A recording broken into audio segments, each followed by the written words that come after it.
everyone, mayong hapon sa tanan. So recap ta sa ning gawas ganiha sa alas 2 mga yun. So pahapon ta 5 PM. So man October 28.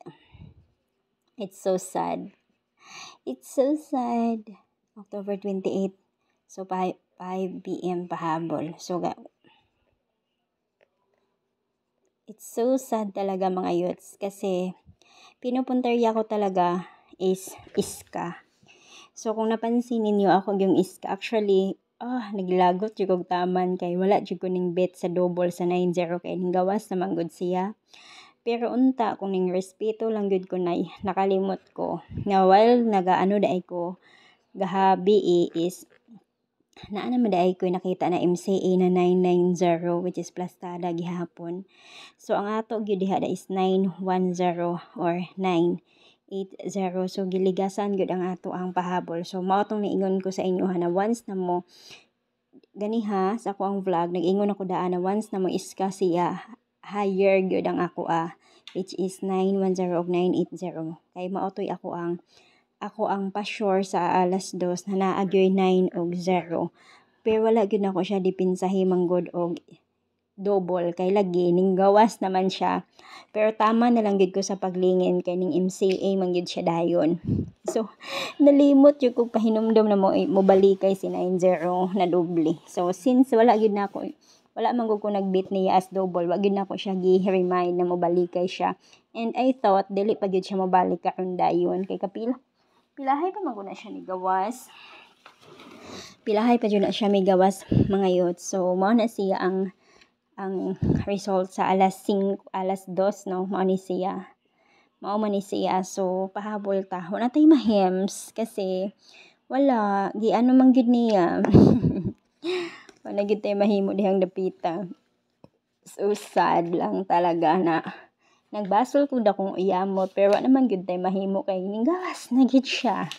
Di na gyud mabalik, ma'am. Kasi tawag ani. Ay, Ma'am Juliet, kabalo jud ka nga nung nagbasol ko da kong iyamot ana. Kainis talaga. Naman talaga. So yes, there you go. Gahapon 5:39 and then it's 6:03 man ata to no. It's 6 and 9, 4 and 2. So mao na siya. So ang akong pahabol mga youth. So mga youth, ang akong pahabol today. So ano gyud ni siya, win or loss. Win or loss ta during the beta. So mao na gyud ni siya, di na mafugngan. My goodness. Oh shakes. Okay, shakes. Okay, mao ni akong pahabol.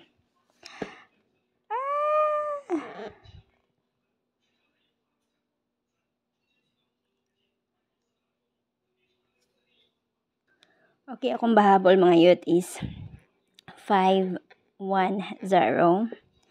Tapos 0-5 and kana siya mo na akong bahabol 5-1-0 and last but not least ito 3-1-0. So rumble akong recommended ha. Rumble good ako ang recommended. So mao na siya ang ato ang pahabol. So again mao ni ang atong pahabol kana siya. So just in case na mo balik gani siya or ano, kana gyud ang akong kuan mga youths pahabol. Pero pwede ninyong og dili mo ganahan ana niya mga youths, pwede ra gyud ninyong dipinsahan si 701 or 071 ang missing. So kana pwede ra gyud kaayo. Or kung dili sad mo ganahan niya, pwede ra sad mo makuha ni 705 ha. So another option na kung ikahatag sa inyo si 076 or 075. Kana siya ang ako ang ikakuan sa inyo ha. But this one is kuan niya. Kanang bet kay nako ni siya. So pwede rin at sada ninyo ituwad 790 kung mo get to siya. Though ang akong bahabol is nagdala ko og 510 053 sa 310 mao na siya. Pero kung si 7 gani ang igawas mga yots, matik ang mogawas gyud ana is si 7 ay mogawas gyud ana marag na negoro 706 or 701 or 071 ang missing. Magduda ko nakuhaan yun niya si missing karong alas 5. So hopefully magawas gyud siya.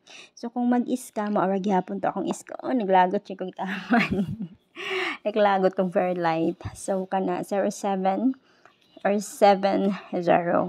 Actually si 70 mga youth is bet na bet ko talaga siya. As in, pwede na inyo i-ano. Pero kani siya is ning dipinsa lang gyud ko og 5. Kasi, yes, hindi pinsa lang ko og 5 gyud dihang dapita mga youths, no. Defense mechanism gyud ta dihang dapita. So, yes. Yes.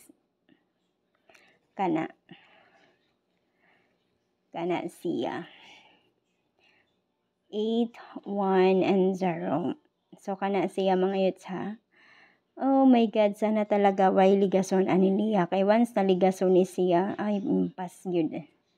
Kasi kung ligason na siya mga youths, no? Naglibo ko gasa ko dapit diri mo syndicate kay gusto na ko sindikitan ang kuan din ha. So, yes. Sana talaga. Sana kung na lang gawin mong papa. So, yes, maura na siya nga ako ang pahabol. So, hopefully, mo gawa siya. Hopefully, good. Pwede ra mo ani mag 06 sad ha. Pwede ra good kaayo.